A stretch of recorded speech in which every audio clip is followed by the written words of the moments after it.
while Annika stumbles through the practical and existential troubles of an unfree country. Ray faces obstacles 100 times greater. If, unlike her, he seems indifferent, it's because he's used to having problems. Ray's parents are very religious. Sometimes they lift their eyes to the sky and ask the Lord, "Why do you allow the separation?" Ray doesn't ask himself that. If injustices happen, it's because that's life. Because we live on a planet that pulses and transforms. Indifferent to human misfortunes, God allows the separation. This proves that man created God in his image and not the other way around. Like all Zulu, Ray adores his family and is protective of them. Like all young people, Ray harbors resentment toward the generation before him. He sees them as passive, resigned, servile. His mother and father believe themselves inferior to whites. Where is black pride? Once, the Zulu had it.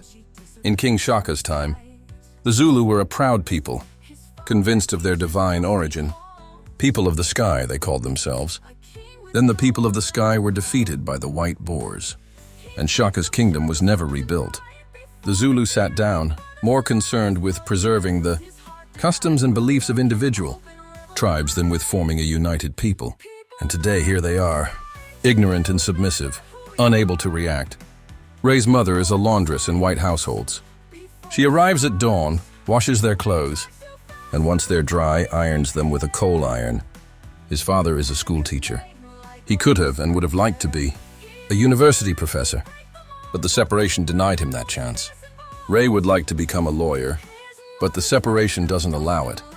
He'll become a teacher like his father, and that's fine, because he believes that to help his people, it's useful to be educated and to pass on that education.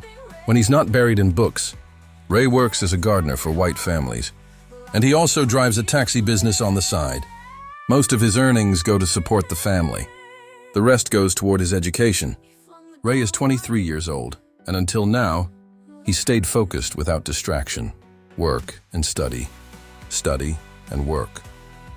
Now and then he has a girlfriend, nothing serious. He doesn't have the time. That is, he tells them he doesn't have time. But if someone got under his skin, he'd find the time. Lately, Ray has been distracted by something new, a white girl. Annika has been on his mind since that day at the post office. She reminds him of that American actress, Grace Kelly, an innocent soul, without the annoying wonder of the naive. Annika is like poppies, so fragile with their paper-like petals, and so free, untamable, not because they're wild, but because they thirst for vital space.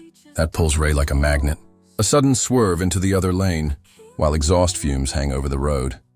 And the driver behind him screams, complaints through the horn.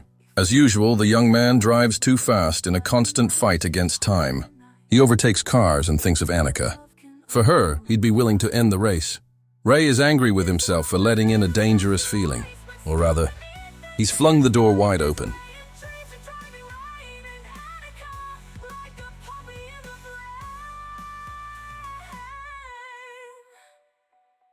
He flung the door wide open and let her in.